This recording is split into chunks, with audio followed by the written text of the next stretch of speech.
अगर एमएलए को पेंशन मिलेगा तो सरकारी कर्मचारी को भी पेंशन देना पड़ेगा, सफाई कर्मचारी को भी पेंशन देना पड़ेगा, शिक्षकों को पेंशन देना पड़ेगा और कांस्टेबल की नौकरी करने वाले, सरकारी विभागों में काम करने वाले लोगों को पेंशन देना पड़ेगा। असर ये है कि दूसरे राज्य के मुख्यमंत्री राजस्थान में आकर के कह रहे हैं कि हम भी 450 रुपया में सिलेंडर देंगे। जयपुर में आकर के झूठ बोलने की जरूरत नहीं है, सच के साथ खड़ा होइए। लखनऊ में लोगों को 450 रुपए में सिलेंडर देना शुरू कर दीजिए। ईडी भेज दीजिए, सीडी भेज दीजिए, सीबीआई भेज दीजिए। जो लोग ईमानदारी और सच्चाई की ताकत पे खड़े हैं उनको किसी से भी नहीं डराया जा सकता है। तो मोदी जी का भी ब्याह हुआ है, अग्नि का फेरा वो भी लिए होंगे, 60 वचन वो भी दिए होंगे, निभाए क्या?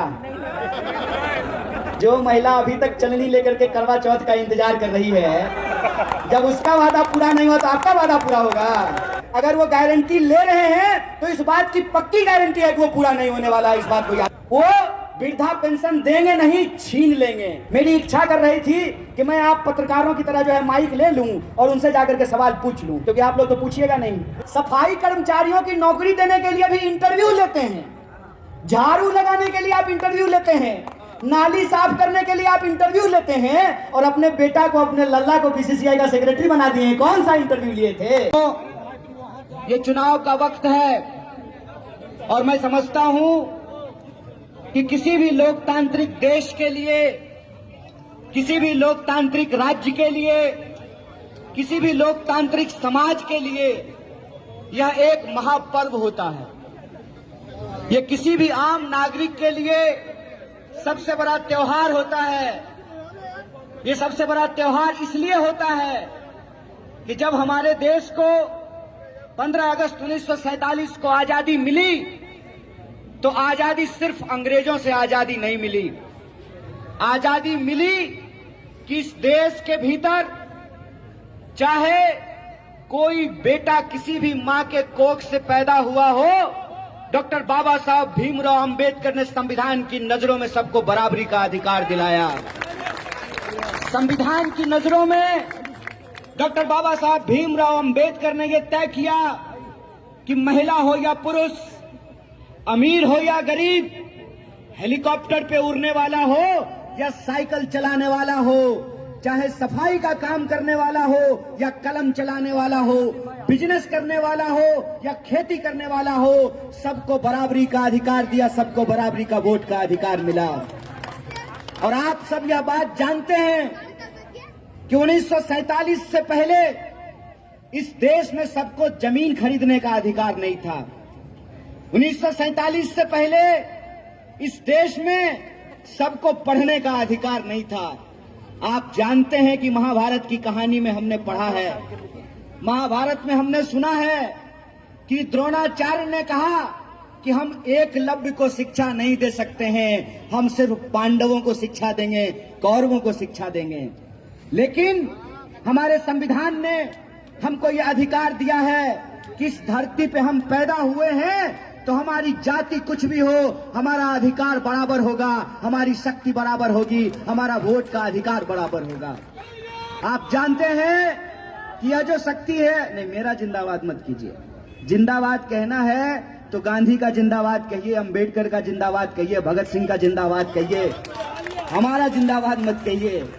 देखिए, हमारे समाज की आज सबसे बड़ी समस्या यही है कि हम विचारों को भूलकर व्यक्ति का जिंदाबाद कहना शुरू कर दिए हैं। किसी व्यक्ति का जिंदाबाद मत कहिए, व्यक्ति का क्या भरोसा है, आज कुछ और विचार है, कल कोई और विचार धारण कर लेगा।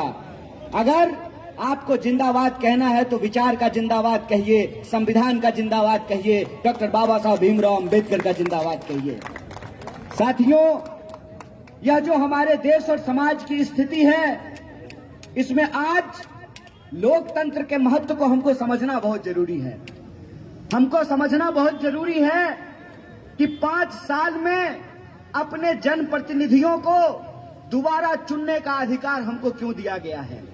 हमको ये समझने की जरूरत है कि जो आजादी हमको 15 अगस्त 1947 को मिली थी, वो आजादी कोई भीख नहीं था, वो आजादी कोई लीज नहीं था। इस देश के लोगों ने, किसानों ने, मजदूरों ने, महिलाओं ने अपनी जान गंवा करके ये आजादी हमको दिलाई है। इसीलिए जब चुनाव हो रहा है तो चुनाव सिर्फ भावनात्मक बातों पे नहीं होना चाहिए। चुनाव सिर्फ इस बात पे नहीं होना चाहिए कि कौन सा कैंडिडेट क्या बोल रहा है। चुनाव इस बात पे होना चाहिए कि कौन सा जनप्रतिनिधि हमारे लिए क्या काम किया है और हमारे लिए क्या काम कर सकता है, इसको हमको तय करने की जरूरत है। इसीलिए आज जब राजस्थान में चुनाव हो रहा है तो कुछ खास बातों पे हमको ध्यान देने की जरूरत है। और आप सब लोगों से मैं जानना चाहता हूं, आप बता दीजिए कि मुख्यमंत्री अशोक गहलोत ने राजस्थान के आम लोगों के लिए काम किया है कि नहीं किया है? हाथ उठा करके बताइए, काम किया है? क्या राजस्थान में चिरंजीवी योजना लागू हुई है? क्या बिजली बिल माफ किया जा रहा है? क्या लोगों को सरकारी नौकरियां मिल रही है?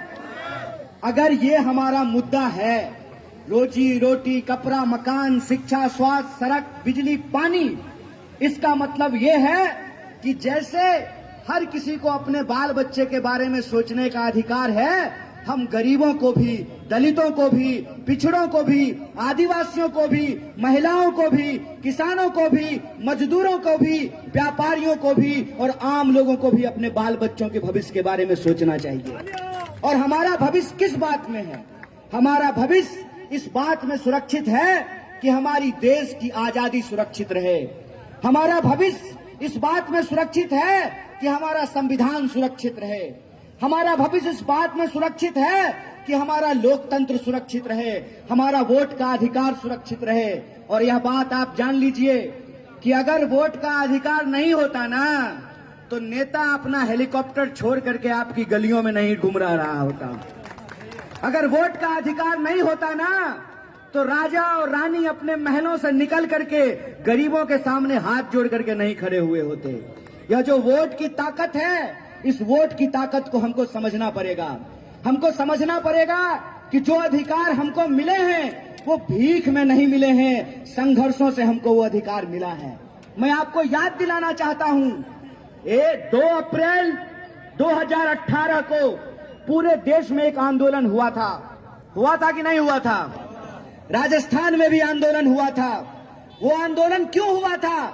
कि देश जब आजाद हुआ, संविधान बना, तो जो जातीय हिंसा होती थी इस देश के शोषित वर्ग के ऊपर, शोषित समाज के ऊपर, उनको अधिकारों को सुरक्षित करने के लिए कानून बनाया गया जिसको SC/ST एक्ट कहते हैं। यह जो SC/ST एट्रोसिटी एक्ट है कि उनको एट्रोसिटी से कैसे बचाया जाए, कैसे उनको प्रिवेंट किया जाए, उस एक्ट को खत्म करने की कोशिश की गई। और जब उसको खत्म करने की कोशिश की गई तो लोग जिनको उनसे सुरक्षा मिलती है वो तमाम लोग सड़कों पे उतरे। और जब वो सड़कों पे उतरे तो उनके ऊपर लाठियां चलाई गई, गोलियां चलाई गई, झूठे मुकदमे किए गए, उनको जेलों में बंद किया गया। आपसे मैं यही कहना चाहता हूं, आपको मैं यही याद दिलाना चाहता हूं कि आजादी जो है ना, वो कोई मोबाइल का रिचार्ज नहीं है कि 799 में रिचार्ज करा लीजिएगा और रात को कहिएगा आई लव यू, कैसी हो, खाली। ये इतना आसान नहीं है। इस देश के इतिहास को उठा करके देखिए कि लोगों को बराबरी के बैठने का अधिकार नहीं है, सोचने का अधिकार नहीं है, पढ़ने का अधिकार नहीं है, नौकरी का अधिकार नहीं है। और जो कानून हमको सुरक्षा देती थी उस कानून को भी बदलने की कोशिश की गई। आप सब जानते हैं 2018 में सफाई कर्मचारियों की बहाली निकाली गई। उस बहाली में क्या हुआ? उस बहाली में यह हुआ कि जिनके पुरखे कभी नाली में नहीं उतरे वो भी लाइन में लग करके बोले कि हम भी नाली में उतरेंगे और उनको नौकरियां मिली। हम जानते हैं कि जिनके पुरखे नाली में नहीं उतरे उनके बच्चे नाली में कैसे उतरेंगे। उन्होंने क्या किया? नौकरी वो लिए और हमारे ही घर परिवार के बच्चों को अपने ही वेतन में थोड़ा पैसा देकर के उनको नाली में उतरवाते रहे। ये हुआ है कि नहीं हुआ है? बोलिए, मैं झूठ बोल रहा हूं?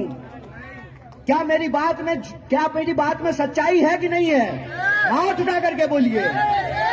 ये जो हकीकत है, इस हकीकत को हमको समझना पड़ेगा।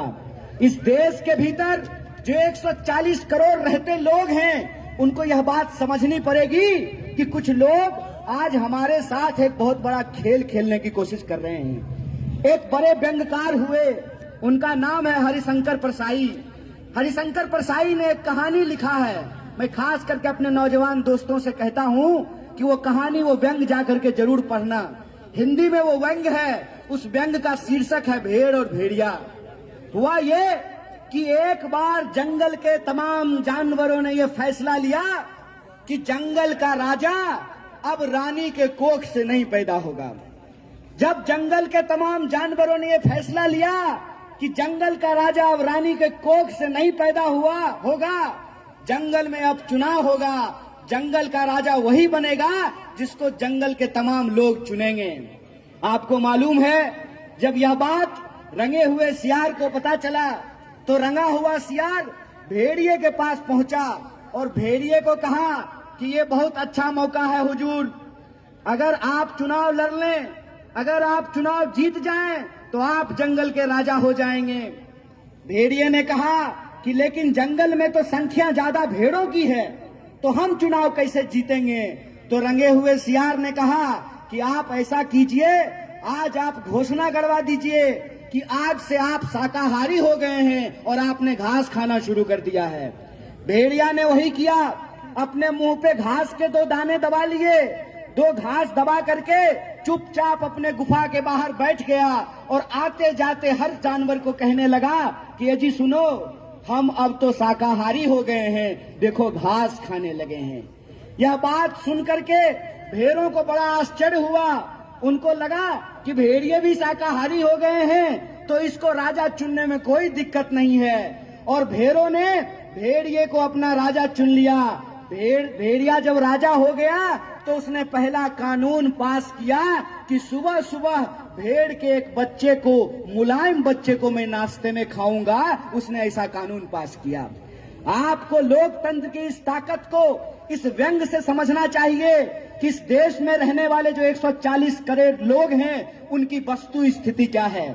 उनकी वस्तु स्थिति ये है कि सरकार दावा करती है कि हमारी अर्थव्यवस्था दुनिया की सबसे मजबूत अर्थव्यवस्था बनने वाली है। अगर हमारी अर्थव्यवस्था दुनिया की सबसे मजबूत अर्थव्यवस्था बनने वाली है और प्रधानमंत्री के सबसे करीबी दोस्त दुनिया के सबसे अमीर पूंजीपति अगर बनने वाले हैं, तो वो 80 करोड़ लोग कौन हैं जो 5 किलो अनाज के लिए लाइनों में लगे हुए हैं? यह सवाल मैं पूछना चाहता हूं।